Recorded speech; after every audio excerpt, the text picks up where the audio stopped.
Las detenciones sucedían por la noche. Presa del sobresalto y el terror, se despertaba uno cuando una mano le sacudía con violencia el hombro. Una linterna cegaba los ojos con su resplandor y un círculo de rostros amenazadores se vería alrededor del lecho. En casi ningún caso habría proceso ni se rendiría cuenta oficial de la detención. La gente se esfumaba sencillamente durante la noche. El nombre del sujeto apresado ya no estaría en los registros. Borrada en todas partes cualquier alusión a su historia y su paso por la vida. Anulado, tachado para siempre como si jamás hubiera existido. Había una palabra que mencionaba este hecho: vaporizado. Winston experimentó un agudo sentimiento de histeria cuando pensó en esto. Estaba escribiendo a gran velocidad y con pésima letra. Me matarán, eso no tiene importancia. Me matarán, dispararán en mi nuca.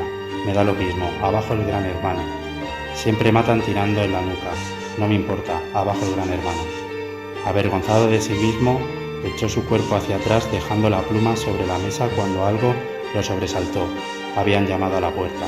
Demasiado pronto, pensó, amedrentado.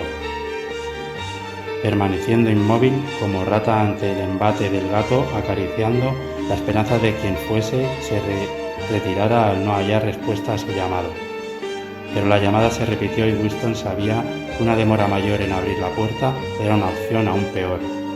Aún con el corazón latiendo aceleradamente, su expresión, tal vez por la costumbre de fingir permanentemente, fuera absolutamente inexpresiva. Se levantó para, con paso pesado, acercarse a la puerta.